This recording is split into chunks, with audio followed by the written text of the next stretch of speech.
commencer les présentations de cet après-midi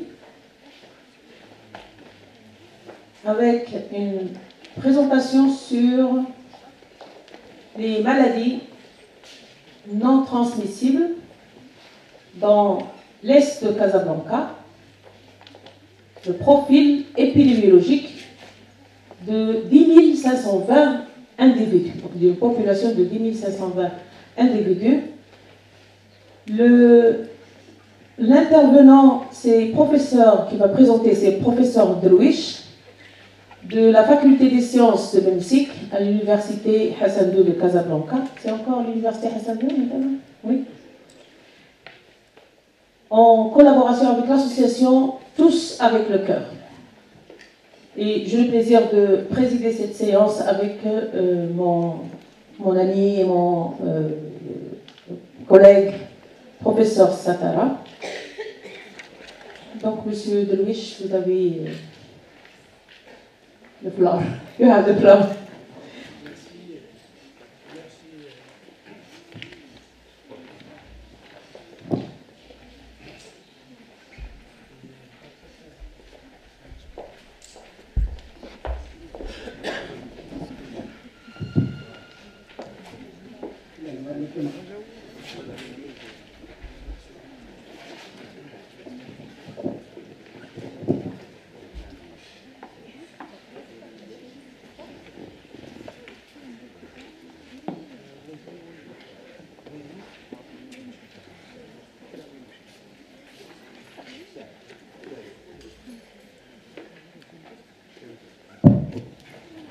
Merci,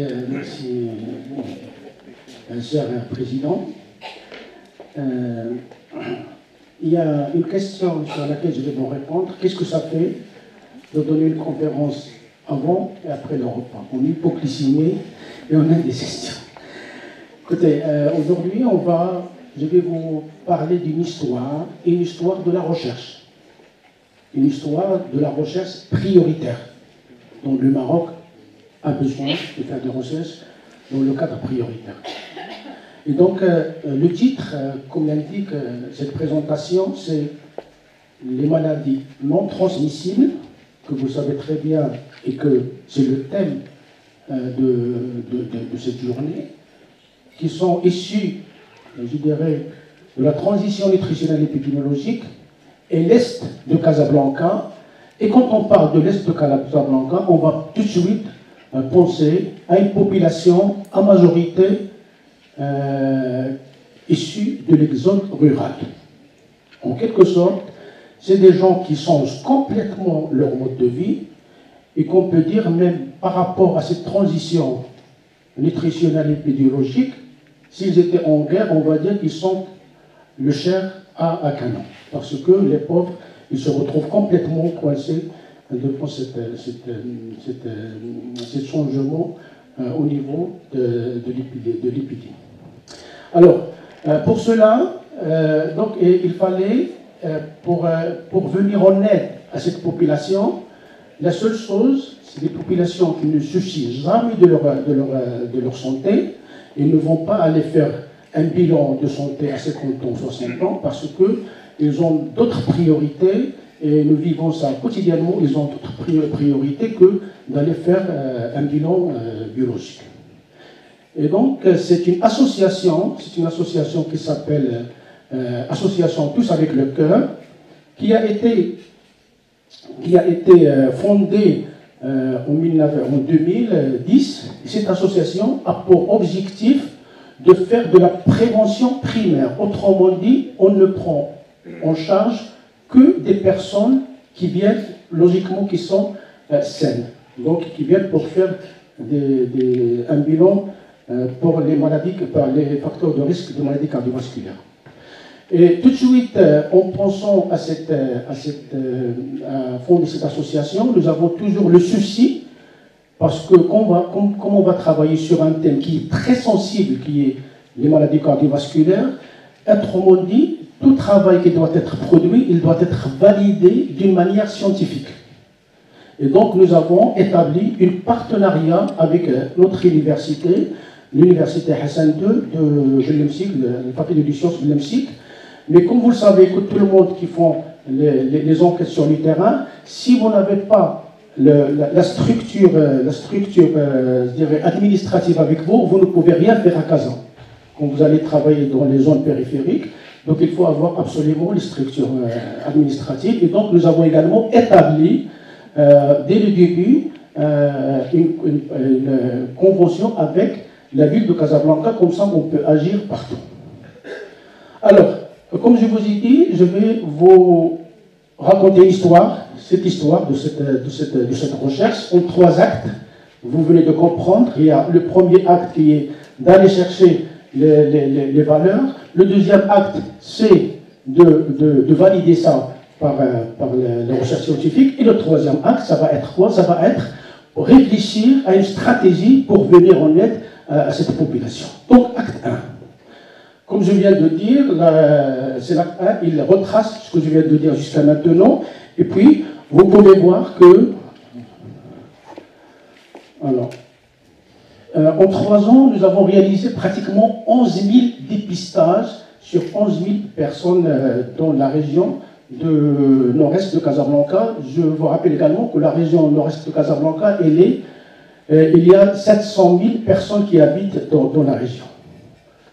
Alors, donc notre association, elle rassemble des docteurs en médecine, enfin des cardiologues, des endocrinologues, des juristes, des sociologues, mais également beaucoup de volontaires qui viennent travailler avec nous. Alors, comment ça se passe? Ça se passe de la manière suivante. Nous avons ouvert des centres dans les différentes régions, dans les régions périphériques de Casablanca. Donc, chaque patient, quand il arrive le matin, qu'est-ce qu'il va faire? On va lui prendre les mesures anthropométriques avec le poids, l'hypertension, ainsi de suite. On fait par la suite un prélèvement sanguin pour déterminer le profil lipidique à la glycémie. Et à la fin, chaque patient va sortir avec un dossier. Qu'est-ce qu'on dit? Parce qu'il faut se mettre dans le contexte de cette région. C'est des personnes qui sont illettrées. Alors, qu'est-ce qu'on a trouvé? On utilise certaines formules, comme la formule de Fleming, pour dire à la personne, voilà, nous donnons ce qu'on appelle l'âge artériel, c'est-à-dire une personne qui fume, ou je ne sais pas quoi, ou qui est obèse, ainsi de suite, même s'il a 45 ans, on va lui dire tes artères, ils ont 55 ans, c'est-à-dire ton cœur, il a 55 ans. Et c'est vraiment quelque chose qui fait réfléchir les différentes personnes qui viennent chez nous, pour se dire, voilà, peut-être je suis malade, et pour nous, l'essentiel, c'est qu'il y a une prise en charge. Et en même temps, nous organisons chaque vendredi un thème de la sensibilisation et de l'éducation nutritionnelle pour l'ensemble des personnes qui arrivaient. Donc on a fait ça pour 11 000 personnes pendant 3 ans. Mais également, nous avons réalisé des campagnes de dépistage qu'on peut faire pratiquement 500 personnes. Et ici, il y a beaucoup d'étudiants, docteurs maintenant qui sont avec nous dans notre laboratoire de professeur Saïl, et qu'on travaille ensemble et on produit tout ça en parfait partenariat avec l'université et notre association. Regardez par exemple, c'est une femme qui sort avec son dossier, avec le cœur, mais là-dedans, il va se dire, mon cœur, il est jeune, ou il n'est pas jeune, mais c'est une façon, comme j'ai dit, pour pouvoir faire adhérer ces personnes. Alors, donc le site c'est Casablanca, la durée c'était 3 ans, et puis la répartition du sexe c'était 18% des hommes et 28% et 82% des femmes. Alors, comme je vous ai dit, voilà la situation, c'est dans la région de notre université, mais c'est la région ce qu'on appelle périurbaine, et donc c'est une région qui est essentiellement peuplée, comme j'ai dit, par des zones rurales. Alors la population, c'est des populations pauvres, qui vivent autour du centre, et qui sont supposées saines, des hommes et des femmes, et en âge supérieur à 20 ans. Alors, voilà ce que nous faisons. Par exemple, en 3 ans, on a passé, en moyenne, on passait 14 personnes par jour et pendant les 3 ans. Bien sûr, c'est gratuit, c'est une association, elle n'est pas payée, mais également chaque fois qu'on trouve quelqu'un qui a qui a un problème de santé. Donc, nous, on n'agit pas, on agit simplement dans l'éducation, mais on va le diriger vers l'un des hôpitaux, des centres, pour lui dire, voilà, vous êtes diabétique, vous avez une hyperlipidémie, ou je ne sais pas quoi. Et donc, notre rôle, c'est simplement... Alors ici, par exemple, c'est la répartition. Comme on voit, les hommes, il y a plus de femmes que des hommes. Et les points qui sont là, ça correspond aux différentes campagnes de screening, de dépistage. Alors, pour ce qui est de l'âge, regardez, pour les... C'est pas plus important. Donc vous voyez là, pour les femmes, ça commence un peu plus tôt. De 25 ans, 35 ans, le dépistage commence. Alors que les hommes, la vraie commencement ne se fait qu'à partir de 55 ans, où il y a une importante cohorte de personnes qui viennent pour le dépistage. Alors, on peut dire que pour les femmes, c'est entre 45 ans et 55 ans où il y a le maximum des dépistages, alors que pour les hommes, à partir de 55 ans. Alors, maintenant les résultats. Alors, concernant les résultats, nos résultats concernant l'hypertension, ils s'approchent de ceux de l'enquête nationale. C'est-à-dire, 30% des personnes sont hypertendues. Mais 2 tiers de ces personnes ne savent pas qu'elles sont hypertendues. Donc, ils ont découvert pour la première fois leur hypertension. Et pire encore, dans les 10% qui restent, nous avons fait des enquêtes, il n'y a pratiquement que 20 à 25% des personnes qui sont prises en charge. Sinon, les autres personnes vivent avec leur hypertension. Je me rappelle encore une fois un monsieur qui avait une tension de 24. Il était debout. Il a dit, je vis avec ça. J'ai dit, qu'est-ce que vous faites? Il me dit, je suis un chauffeur de taxi blanc. Vous comprenez pourquoi les taxis blancs, comme ça, quelquefois, ils circulent n'importe comment, parce que c'est des gens peut-être qui souffrent des choses qui les perturbent dans leur quotidien, mais ils sont là-dedans, ils sont inconnus, ils vivent avec nous. Alors, pour l'hypertension, regardez, c'est par rapport à ceux qui sont diagnostiqués, c'est simplement à partir de 55 ans où les diagnostiqués l'emportent sur ceux qui ne sont pas diagnostiqués. Ça veut dire, jusqu'à 55 ans, la majorité des gens restent avec l'hypertension et tous les dégâts qui peuvent être faits au niveau du corps, il est là, et c'est très tardivement qu'on va se rendre compte qu'on est des hypertendus. Alors, pour la dyslipidémie, c'est la même chose, c'est pratiquement la même chose, je passe parce qu'on m'a dit il y a encore 5 minutes, c'est la même chose que l'enquête nationale. Je continue. Alors, j'arrive sur l'obésité. Alors, pour l'obésité, pour cette région-là, nous avons trouvé que le surpoids avec l'obésité, ça constitue plus que 82% de femmes. Ce que des femmes. Maintenant, je parle des femmes. Et donc, pour nous, c'est un chiffre qui est effrayant. Est-ce que c'est un chiffre qui est vraiment réel ou n'est pas réel? Il faut dire que l'obésité l'emporte sur le surpoids chez les femmes à très jeune âge, à 35 ans. Mais regardez ici. Alors, pour l'obésité centrale, ce qu'on appelle le tour de taille, les femmes sont moins exposées que les hommes pour ceci. Donc les hommes, ils ont une obésité centrale supérieure à celle des femmes. Je fais vite parce que toujours le président qui me dit il faut faire vite. Alors, ce qu'il faut voir également ici, l'obésité centrale commence à un âge très jeune, entre 15 ans et 25 ans. Ce qui explique l'émergence de l'obésité chez nos enfants, parce que on peut mesurer ceci, et ceci même dans les régions périphériques. Alors, les risques cardiovasculaires, on peut dire que les femmes sont mieux protégées que les hommes. Il faut se rappeler également que nous avons que 20% des hommes et 80% des femmes. Alors, si on compare ces résultats par rapport aux données nationales, pour ce qui est de l'hypertension, c'est pratiquement la même chose. Par contre, pour ce qui est de l'obésité, nous avons pratiquement le double des femmes obèses au niveau de ces zones périphériques. Alors, l'acte 2. Maintenant, devant ce problème, qu'est-ce qu'il faut faire? Devant ce problème, comme je vous ai dit, il y avait l'université, il fallait vérifier, il fallait se dire est-ce que c'est quelque chose qui est réel ou n'est pas réel. Alors, nous avons mené une enquête transversale avec la structuration de l'enquête pour vérifier est-ce que c'est la même chose ou non dans ces régions. Alors, je passe. Alors, pour vous dire, ce travail a été, c'est un travail qui a été publié dans un grand journal, qui est un grand facteur d'impact, qui est cité Indices, et que, voilà, le résultat, c'est exactement du copier-coller. Nous avons mené sur 400 ménages au niveau de cette région, 83,5% des femmes de cette région sont soit en surpoids ou en obésité. Et puis 46% sont en surpoids. Alors, pour les obèses, 30% des obèses, ils ont une obésité grave, c'est-à-dire massive, obésité 2 ou 3.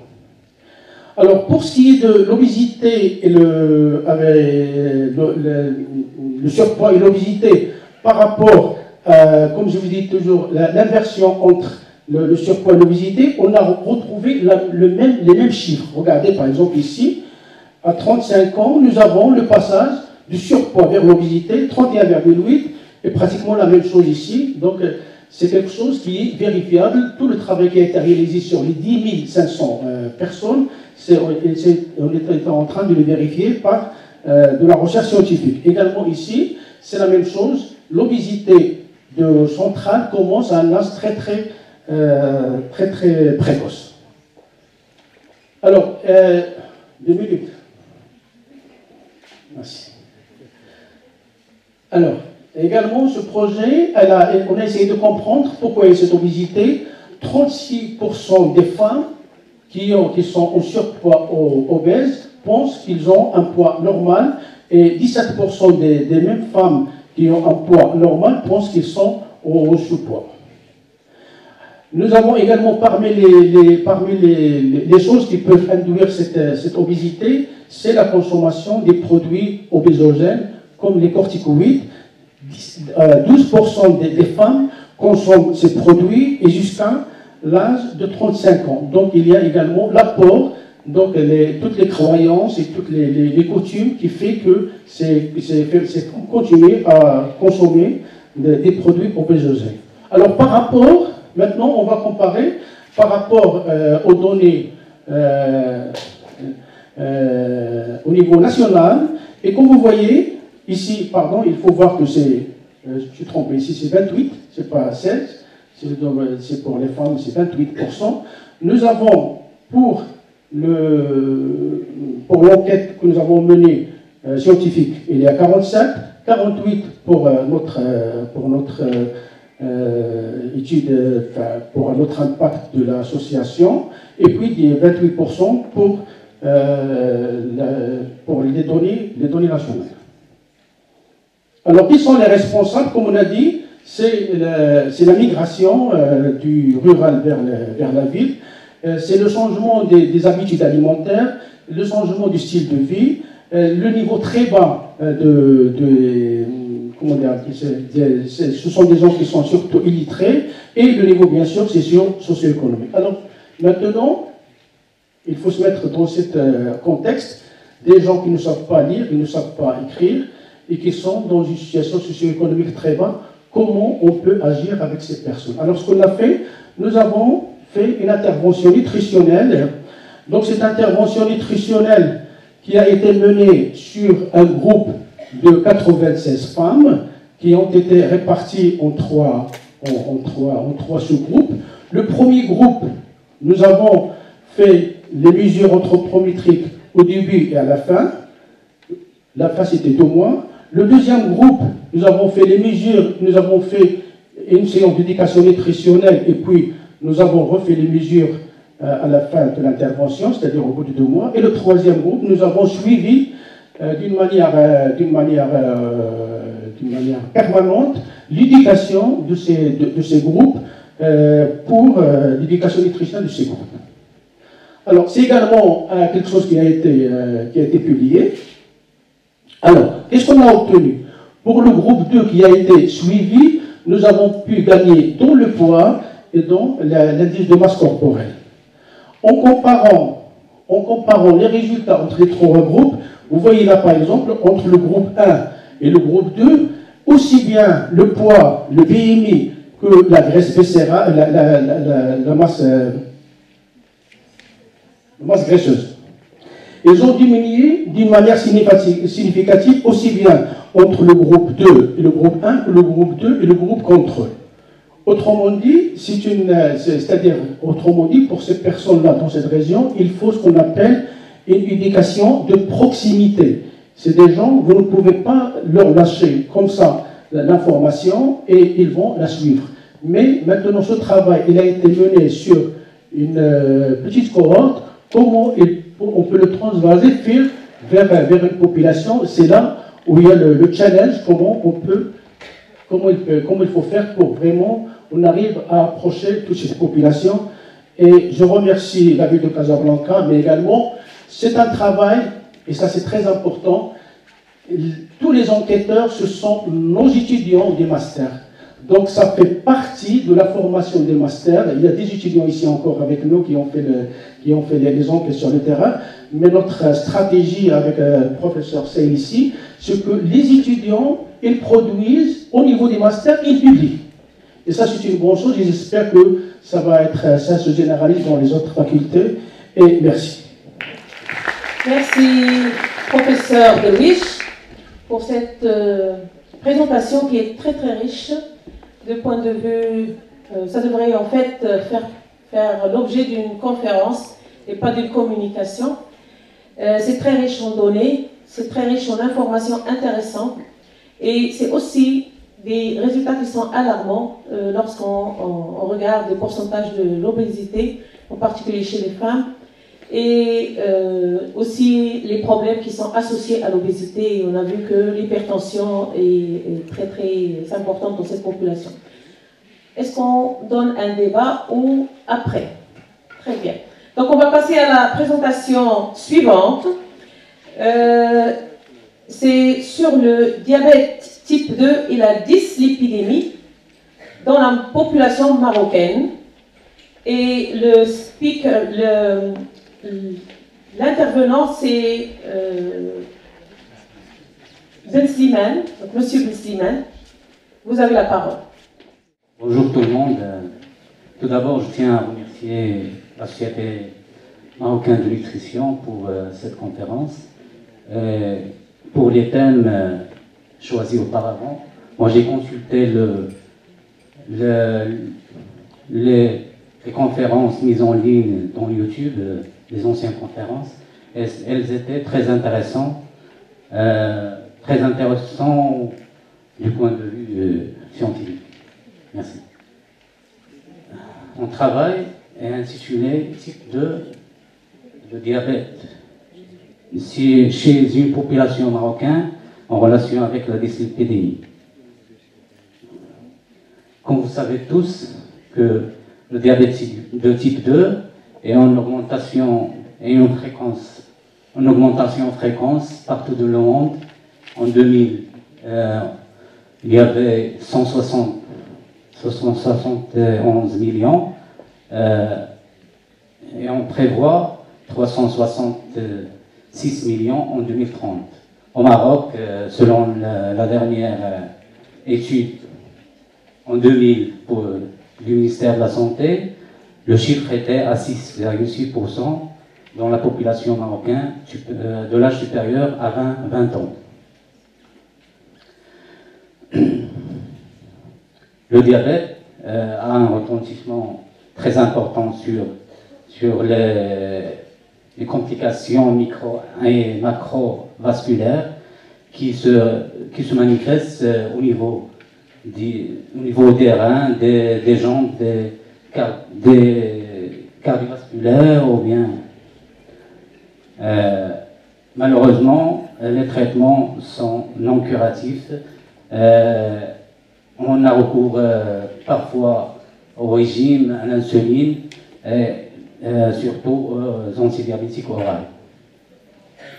Vous savez tous que le cours du diabète est très intéressant, soit pour les patients, soit pour les ministères de la Santé ou bien les autorités locales.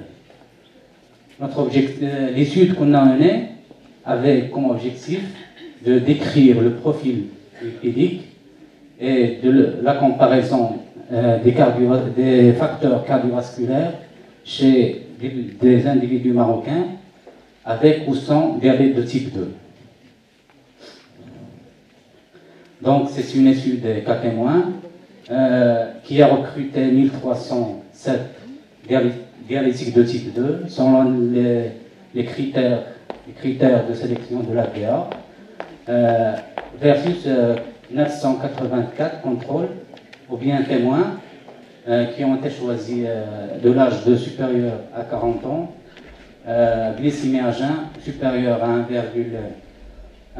inférieure à 1,11 g par litre et qui ne présentent pas un diabète de type 2 héréditaire de premier degré et qui n'ont pas une histoire diagnostique de diabète.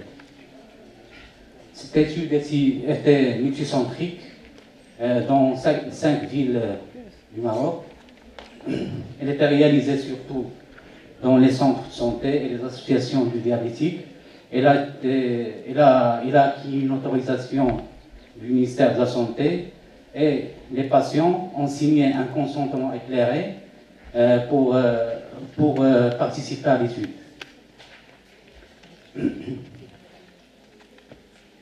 L'équipe de recherche